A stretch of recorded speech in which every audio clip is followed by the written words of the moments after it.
안녕하세요. 최은정 교수입니다. 미디어 프리젠테이션 활용. 이번 시간에는 프리젠테이션을 형상화시키고 단순히 글자 중심 프리젠테이션이 아니라 여러분이 전달하고자 하는 의미를 투영시키는 이미지 프리젠테이션에 대해서 한번 배워보도록 하겠습니다. 자, 뭔가 형상화시킨다는 의미에서는 이미지 프레젠테이션이라는 말을 쓰는 게 자연스러울 수 있겠지만요. 이게 일반적으로 프레젠테이션의 용어랑은 조금 거리감이 있습니다. 그래서 우리가 프레젠테이션을 하다 보면 도형, 도해라는 말을 조금 쓰게 될 거예요. 여러분들 요즘에는 조금 더 친근한 용어는 인포그래픽스라고 아마 들어보셨을 겁니다. 네, 그런 형태로 뭔가 그림이나 이미지를 활용을 해서 또는 도형이나 이런 도식화된 걸 이용해서 전달하고자 하는 내용을 만드는 걸 이제 이미지 프레젠테이션이라고 말합니다. 자, 이번 시간에는 이 이미지 프레젠테이션의 기본적인 메시지의 시각화, 그 다음에 도해에 대한 개념을 알아보고요. 저희가 그냥 맨바닥에서 도열하기는 어렵기 때문에 기본 스케치, 소위 말해서 글자나 우리 머릿속에 있는 생각의 개념 있죠? 네, 그거로부터 어떻게 도해화를 하는지, 그 다음에 도해화를 할 때 사용되는 주요 요소와 도형에는 어떤 것이 있는지, 그 다음에 이제 그럼에도 불구하고 파워포인트에서는 스마트 아트라는 아주 좋은 기능이 제공이 되고 있어요. 그래서 이 스마트 아트를 활용해서 도예 디자인을 아주 손쉽게 하는 방법에 대해서 배워보도록 하겠습니다. 자, 메시지 시각화, 도해의 개념에 대해서 한번 보려고 그러는데요. 우리가 전달하고자 하는 대부분의 개념을 우리는 이제 만들게 되면 이제 글자로 좀 표현을 많이 하게 됩니다. 근데 여러분들 알겠지만 글자라는 게 결국은 읽어야 되는 거고요. 그 다음에 읽으면서 정보가 손실이 되거나 왜곡이 될 확률도 높고요. 그 다음에 이제 문제는 이거죠. 너무 많은 글씨는 네, 이 청중들로 하여금 피곤함을 유발할 수가 있습니다. 여러분들도 알겠지만 우리가 책을 읽을 때도 당연히 뭐 글자 있는 책을 즐겁게 읽는 친구들이 많겠지만 중간중간에 뭐 도표라든지 또는 그 그림을 도식화시킨 컷들이 있으면 조금 더 이해하기가 쉽죠? 그거랑 이제 동일하다고 보시면 됩니다. 그래서 이렇게 메시지를 시각화하는 것, 즉 도해의 개념에 대해서 한번 보도록 하겠습니다. 자, 우선은 그렇습니다. 우리가 어떤 전달함에 있어서 글자보다 강한 거는 바로 시각적 효과입니다. 그래서 제가 이제 수업 시간에 몇 번 말씀을 드렸지만 10가지 말보다는 뭐가 나아요? 네, 한 가지 그림 컷이 낫고요. 그 다음에 한 가지 그림 컷보다는 또 동영상이 훨씬 더 이해를 도움을 줄 수가 있다라는 거예요. 네, 그런 걸 생각한다면 과연 이 시각적 전달이라는 게 굉장히 메리트 있다는 거죠. 자, 이런 시각적인 전달하기 위해서 우리가 표현하고자 하는 메시지를 시각화할 겁니다. 자, 이제 시각화를 어떻게 하냐? 주요한 요소들을 뽑아내야 돼요.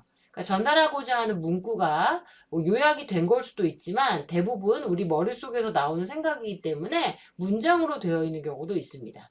그렇기 때문에 주요하고 이해하기 쉬운 요소들을 우선 뽑아내서 그거를 이제 배열을 하는 게 필요하죠.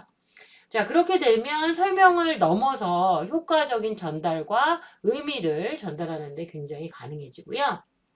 그렇게 한다면 청중들이 그 발표 내용을 빠르고 쉽고 재미있게 이해할 수 있는 아주 좋은 효과를 줄 수가 있습니다. 자, 그래서 이런 메시지 시각화의 어떤 효과를 보면 강력한 전달 효과가 있어요. 설득을 하기가 되게 좋습니다. 그리고 명쾌한 비전도 제시할 수 있고요. 그 다음에 이제 가장 큰 프레젠테이션의 목표 중에 하나가 뭐냐면 청중들을 설득하는 것, 즉 그 사람들로 하여금 행동화를 시키는 거죠. 동기부여의 효과까지도 줄 수 있다는 겁니다. 그러니까 일종의 캠페인화 된 거라고 생각하시면 더 도움이 되실 것 같아요. 자, 메시지 시각화는 예제에 대해서 한번 보여드리도록 할게요. 자, 이거는 뭐냐면 국가 균형 발전 정책의 성장과 과제라는 제목으로 만든 PPT입니다. 아마 나라에서 만든 것 같죠? 자, 이 뭐 대부분의 내용이 있지만 이제 슬라이드를 한 3개 정도만 예를 들어보도록 할게요.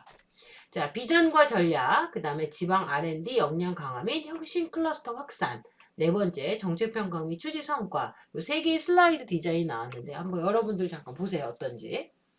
자, 여러분들한테 한번 만들라고 그러면 이렇게 만들 수 있을까요? 네, 이제 이 수업을 다 끝내면 만드실 수 있을 거예요. 지금은 조금 부담스러울 수도 있습니다. 뭐 그럼에도 불구하고 한번 보도록 할게요. 자, 이게 뭐냐면 국가균형 발전 특별법, 그 다음에 특별회계, 그 다음에 5개년 계획에 기반해서 혁신정책, 균형정책, 산업정책, 공간정책, 질적발전 정책을 추진해서 결국은 다액형, 창조형, 균형국가 발전을 이룩하겠다라는 거죠. 이를 통해서 지역별 특화 발전, 지역 간 상생 발전을 하겠다는 겁니다. 자, 여러분 우리가 이거를 만약에 PPT로 만든다면 어떻게 될까요? 네, 아마 대부분 이제 텍스트로 목록을 나열할 거예요. 그리고 여기도 뭐 특별한 이미지의 그림은 없죠? 뭐 그래봤자 이제 네모난 사각형, 화살표 이 정도가 있어요. 근데 지금 이 슬라이드 같은 경우는 어떤 특징을 갖고 있냐면 가장 강조하고 싶은 게 뭐예요? 네, 다액형, 창조형, 균형 발전한 국가를 이루겠다라는 겁니다. 그리고 여러분은 보통 우리가 슬라이드를 보게 되면 대체적으로 위에서부터 아래로 보게 돼 있어요. 그런데 이 슬라이드는 아마 10명 중 9명 이상의 친구들이 아래서부터 읽었을 거예요. 왜 그랬을까요? 네, 이거는 화살표 이미지가 있기 때문에 그래요. 이거는 위에서부터 읽지 않고 다들 밑에서부터 위로 읽는 구조로밖에 갈 수가 없습니다. 아래에 있는 도형도 약간 위쪽으로 가 있고요. 그다음에 각각의 도형이 이제 약간 피라미드 형태를 이루면서 뭔가 상생의 느낌을 주는 거죠. 그래서 대부분의 경우 위에서 아래로 하는 건 약간 하락의 의미가 있어요. 그래서 뭔가 상승하는 이미지를 할 경우에는 화살표 형태로 위쪽으로 가게 해주는 것이 훨씬 더 효과적입니다. 자, 2번 슬라이드, 3번 슬라이드를 한번 볼게요. 지방 R&D 역량 강화 및 혁신 클러스터 확산이라고 나와 있는데요. 예, 정책의 방향하고 정책 과제로 나와 있습니다. 아마 이것도 우리가 하게 되면 대부분 타이핑만 치고 말 것 같은데 어떻게 했어요? 정책의 방향은 지방 R&D 역량 강화, 혁신 클러스터화를 통해서 하겠다는 거. 이것도 여기 사용한 도형이 약간 상승의 느낌, 그러니까 이렇게 축소되는 느낌을 갖고 있기 때문에 아래로부터 올라가는 느낌이 됩니다. 그러니까 결국 지방 R&D 역량 강화와 혁신 클러스터와의 기반 하에서 지역의 인재, 기술, 산업이 결합된 내생적 발전 잠재력을 극대화시키겠다. 그것이 바로 정책의 방향이 되는 거죠. 정책의 과제도 마찬가지예요. R&D 예산, 연구 인프라, 그 다음에 시범 사업의 전국적 확대. 어때요? R&D니까 연구하는 이미지의 배경을 깔았고요. 인프라니까 어떤 그런 지역적인 의미, 혁신 클러스터 시업 사복, 그러니까 뭔가 약간 인프라 관련된 그런 그림들이 있는 거죠. 요 각각의 그림을 네모난 상자에다 넣어서 이 세 개가 모두 동등한 느낌이 두게 이제 표현을 했다라는 겁니다. 자, 네 번째 슬라이드를 한번 볼까요? 자, 정책 평가 및 추진 성과에 대한 부분입니다. 자, 두 개의 차트가 나와 있는데 보통 이걸 하라고 그러면 대부분 두 개의 슬라이드에 나눠서 할 수도 있지만 이거는 지지도와 추진 성과 관련해서 두 개의 차트를 하나의 슬라이드에 다 집어넣었어요. 자, 지지도 같은 경우는 비율 형태로 표현을 하기 때문에 파이나 또는 원형의 그래프를 사용하는 게 좋습니다. 그리고 이 찬성 부분이 되게 크게 강조가 돼 있죠? 3D 효과를 통해서 이걸 통해서도 보더라도 이게 굉장히 이 부분을 강조하고 있구나를 알 수가 있습니다. 자, 그 다음에 이제 균형 발전과 추진 성과 이 부분은 시간의 축을 기준으로 하고 있어요. 시간의 축. 그렇기 때문에 이렇게 선 그래프를 이용을 했고요. 그래서 각 연도별로 어떤 발전인지가 나오고 있습니다. 특별히 여기 보면 점선이 있죠? 점선은 예측에 해당이 됩니다. 이런 요소들을 활용을 하면 어때요? 슬라이드를 하나 만들어도 굉장히 비주얼도 좋고 또 하나 이렇게 슬라이드를 만들면요 여러분 전달하기도 되게 좋습니다. 우선 주요한 키워드를 중심으로 전달을 하면 되고 또 하나 부가적인 여러분의 소견을 밝힐 수도 있고요. 그 다음에 우선은 보는 것 자체가 어때요? 눈이 되게 편안하죠? 네, 그리고 이런 발전 정책, 발전, 뭐 성과 이러니까 색깔도 어때요? 약간 초록색 톤으로 하니까 훨씬 더 눈이 편안한 느낌을 가지실 수가 있습니다. 자, 그러면 이제 우리가 이러한 비주얼 프레젠테이션을 하려면 과연 어떤 것들을 준비해야 되냐는 거죠. 네, 그 이제 중요한 요소 중에 하나가 뭐냐? 바로 비주얼화를 조금 더 시키는 겁니다. 시각화라고도 얘기하고요. 그 다음에 앞서 말씀드렸던 인포그래픽이 다 여기에 해당하는 겁니다. 자, 우리는 보고서를 쓰는 게 아니에요. 워드 프로세서 기반의 어떤 리포트를 만드는 게 아니고요. 우리는 정말 프레젠테이션을 하는 겁니다. 프레젠테이션이라는 건 뭐예요? 뭔가 표현하고 전달하는 게 주요한 목적을 갖고 있다는 거예요. 그래서 이러한 비주얼 프레젠테이션을 바로 정보의 도해화라고 말할 수가 있고요. 이 정보의 도해화는 다음의 요소로 정리할 수 있습니다. 우선 핵심적인 요점을 전달해야 돼요. 너무 많은 정보를 전달할 필요 없고요. 중요한 핵심, 요약, 키워드들 중심으로 전달할 필요가 있습니다. 그리고 이제 디자인은 하나에 들어올 수 있게 개별적인 게 아니라 전반적으로 제가 이제 굉장히 많이 강조하는 조화와 균형감이 있는 그런 디자인을 하는 게 좋고요. 자, 그렇게 하게 되면 청중들로 하여금 정보 이해 시간을 굉장히 단축시키는 장점이 있습니다. 자, 그렇게 되면 당연히 발표자의 의도도 정확하게 전달할 수 있고요. 그 다음에 그렇게 되면 이제 추상적인 개념이나 전체적인 흐름을 아주 효과적으로 전달할 수 있는 장점을 줄 수가 있습니다. 자, 다음에 예를 한번 볼게요. 앞에서 말했던 것처럼 이거는 뭐예요? 말 그대로 워드 프로세서 계획서예요. 자, 근데 이거를 만약에 슬라이드로 만든다고 가정을 해볼게요. 그럼 어때요? 이게 그나마 여기 그림이 있잖아요. 그럼 그림을 한 장 슬라이드 빼고 목적 슬라이드 한 장 만들고 어쩌고 저쩌고 이렇게 하고 이제 이런 식으로 아마 대부분이 할 거라는 거예요. 근데 이거는 진짜 말 그대로 이미 보고서를 적었고 틀을 만들어 놨기 때문에 그거 안에서 최대한 할 수 있는 것만 고민하게 될 거예요. 자, 그런데 이걸 슬라이드로 만들었어요. 이걸 그대로 슬라이드로 만든 거예요. 이게 가능한가요? 네, 이제 거의 뭐 다 덜어낸 거죠. 뭘까요? 중요한 키워드만 뽑았어요. 이게 한 5개 정도 나온 것 같아요. 뭐냐면 이게 KT의 개혁의 방향이에요. 자, KT의 개혁의 방향을 어떻게 잡았어요? 네. 여러분들 아마 대부분 뭐라고 읽으실까? 이거 포인트라고 아마 읽으실 것 같아요. 맞습니다. 개혁의 방향이 포인트인데 보면 POINT예요. 정확히 포인트라는 용어는 아닌데 이걸 보다 보면은 다들 포인트라는 단어를 형상화를 시켜요. 그럼 P는 뭐예요? 아, 수익성이구나. 그 다음에 O는 조직 인력이구나. T는 재무구나. 통신망은 네트워크구나. 인센티브구나. 이런 키워드를 뽑을 수가 있다는 거예요. 그러면 이게 아무리 그러니까 기획서를 잘 쓴다고 하고 여러 가지 설명을 해도 듣는 사람들은 그래 개혁은 해야 되고 할 일은 많아 그래서 뭘 어떻게 이렇게 되는데 요 슬라이드 하나 보고 수익성 부분을 강화하고 뭔가 인센티브로 뭘 장려하고 뭐 통신망을 더 뭐 업그레이드하든 구축을 해야 될 것 같고 뭐 재무를 강화하고 조직 인력을 정비하고 뭐 이런 식으로 이해할 수가 있다라는 거죠. 그래서 심지어는 이제 이렇게 이제 약간의 슬로건, 소위 말하는 약간의 주요한 키워드를 뽑는 게 되게 중요한 겁니다. 그래서 여러분들 선거도 마찬가지죠. 선거든 아니면 뭔가 캠페인도 보면은 다 뭔가 슬로건이나 약자나 뭔가 키워드 같은 게 굉장히 중요하게 있어요. 네, 그러면 어때요? 굉장히 인상이 깊죠? 마찬가지입니다. 얘도 마찬가지예요. 심지어 이 개혁의 방향 중에 맨파워만 있어요. 인력만 있어요. 그러면 어때요? 포인트라는 단어가 안 되죠?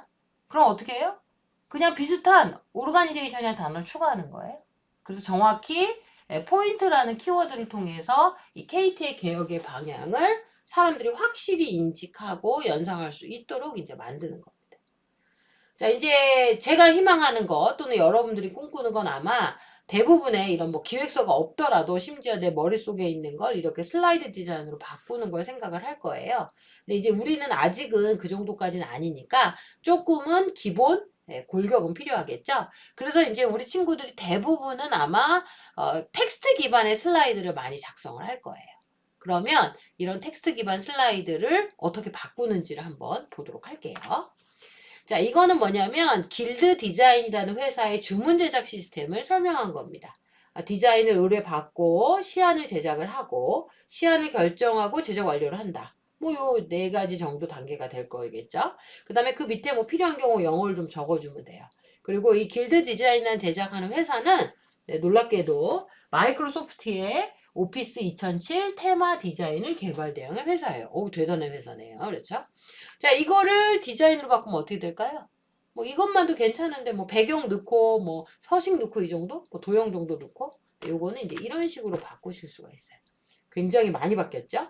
자, 실제 앞에서 보인 디자인 의뢰, 시안 제작, 시안 결정, 제작 완료는 소위 말하는 뭐 스텝 1, 스텝 1, 2, 3, 4 이렇게 뭔가 단계예요. 그러면 이건 뭘로 표시하는 게 아니라 이렇게 화살표 모양을 표시하는 게 낫다는 거예요.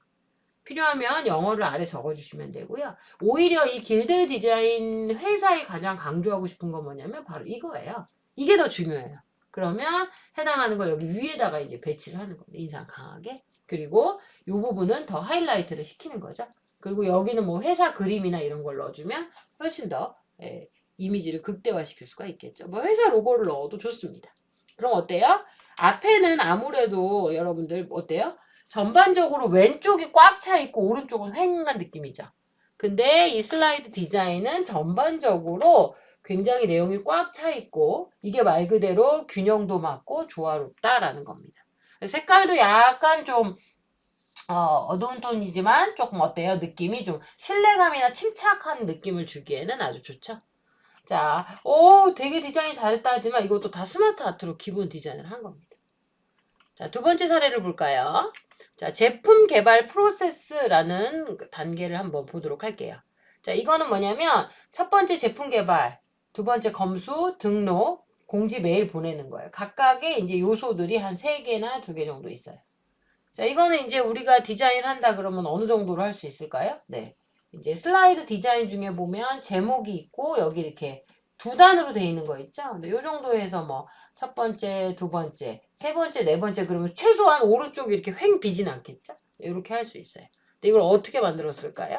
이렇게 바꿀 수 있습니다. 요것도 이제 기본 스마트 아트에 있습니다. 약간 변형한 케이스긴 하지만 각각의 단계를 쓰고요. 그 다음에 보시면 1, 2, 3, 4 숫자를 적었어요. 숫자 적는 것뿐만이 아니라 화살 표시까지 추가를 했어요. 그래서 이건 어떻게 해요? 제품 개발, 제품 검수, 제품 등록, 공지매 이런 식으로 쭉 오른쪽 화살표 형태로 그러니까 시계 방향으로 이제 글을 읽게 되어 있죠. 그리고 10년 노하우에 체계화된 테마 갤러리다라는 게 밑에서 이제 올라가는 입체 효과로 디자인을 했습니다. 그래서 위에는 스마트 아트를 썼고요. 아래는 그냥 도형 효과로 만든 겁니다. 어때요? 네, 어려울까요? 네. 지금은 조금 부담스러울 수도 있지만 우리 친구들이 아마 이번 학기 이 수업을 열심히 들으시면 요것도 충분히 가능할 거라고 생각을 합니다. 자, 이제 이번에 본 2가지 사례는 어느 정도 텍스트로 잘 키워드를 뽑아서 최소한 이제 요약된 형태로 되어 있는 걸 만드는 걸 해봤어요. 근데 이제 그렇게 하기는 우리가 이렇게 딱 정리하기 전에 또 우리의 약간 조금 더 약간 뭐라 그러죠? 예, 로우 데이터가 있겠죠? 뭐 이렇게 약간 텍스트 중심의 문장 중심의 그런 걸로부터는 어떻게 되는지 한번 보도록 할게요. 자, 텍스트 도어웨어의 일반적인 순서에 대해서 알려드리도록 하겠습니다. 제가 이제 지난번에도 말씀을 드렸는데 우선은 텍스트로 정리하는 것보다는 그림을 그리시는 게 좋아요. 네, 아날로그 플래닝이었었죠. 그래서 뭔가 그림을 그리는 게 좋은데 파워포인트가 이제 능숙한 친구들은 그림 그리기가 편한데 우리는 그렇지가 않잖아요. 그럼 그냥 손으로 그리셔도 돼요. 네, 손으로 그리셔도 됩니다. 그리고 이제 필요한 경우는 이제 문장을 잘 요약을 하실 필요가 있겠죠. 그래서 기본적으로는 그림을 그리면 좋지만 그렇지 않다면 텍스트 기반으로 전반적인 정리를 좀 해주셔야 돼요. 근데 이때 중요한 건 주요한 키워드, 주요한 키워드를 좀 뽑아주셔야 되고요. 그 다음에 정리를 좀 잘 해주셔야 돼요. 그래서 앞서서 말씀드렸지만 약간 구조화를 좀 시키실 필요도 있습니다. 구조화를. 구조화라고 하는 거는 전달하고자 하는 내용의 뎁스를 맞추거나 또는 상하 개념, 그 다음에 이게 인과관계인지 원인 결과인지를 조금 구별해 주는 것들을 얘기하는 거겠죠. 네, 그걸 중심으로 하고 이때는 좀 텍스트가 많아도 상관이 없습니다. 이제 그 다음에는 이걸 좀 도식화하는 거예요. 네, 도식화를 하는데 이때는 주요한 키워드로 이렇게 하니까 뭐 예를 들어서 뭐 1, 2, 3 이렇게 나왔다.